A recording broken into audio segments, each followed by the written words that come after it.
ഇന്ന് പുലർച്ചെ മുതൽ സൗദിയുടെ തലസ്ഥാനമായ റിയാദിലും മഴയെത്തി. നാളെയും മഴ തുടരുമെന്നാണ് കാലാവസ്ഥാ നിരീക്ഷണ കേന്ദ്രത്തിന്റെ മുന്നറിയിപ്പ്.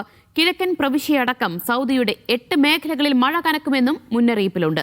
അടുത്ത വ്യാഴം വരെ മുന്നറിയിപ്പ് നിലനിൽക്കും.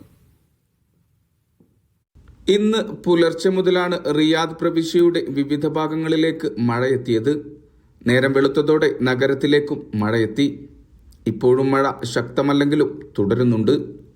ഇന്ന് രാവിലെ മുതലായിരുന്നു റിയാദ് മുറബയിൽ മഴ പെയ്യാൻ തുടങ്ങിയത്. അതുതന്നെ അന്തരീക്ഷം നല്ല കാർമേഘം മൂടിയുള്ള അന്തരീക്ഷമാണ്. അതുപോലെ കൂടാതെ തന്നെ നല്ല തണുപ്പും തുടങ്ങിയിട്ടുണ്ട്. നല്ല തണുപ്പുണ്ട് താനും.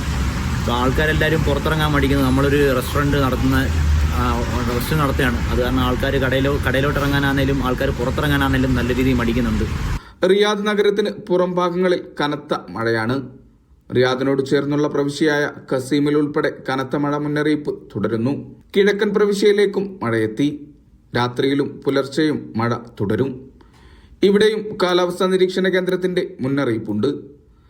പല ഭാഗങ്ങളിലും റെഡ് അലർട്ടും പ്രഖ്യാപിച്ചു. മദീന, തബൂക്ക്, അൽജൗഫ്, വടക്കൻ അതിർത്തി പ്രദേശങ്ങൾ, നജ്റാൻ തുടങ്ങിയ പ്രദേശങ്ങളിൽ മിതമായ മഴ ലഭിക്കും. മഴ പെയ്യുമ്പോൾ വെള്ളക്കെട്ടുകളിലേക്ക് പോകരുതെന്ന് നിർദ്ദേശമുണ്ട്. ജനങ്ങൾ ജാഗ്രത പാലിക്കണമെന്നും ശ്രദ്ധയോടെയും അകലം പാലിച്ചും വേഗത കുറച്ചും വാഹനമോടിക്കണമെന്നും നിർദ്ദേശത്തിലുണ്ട്.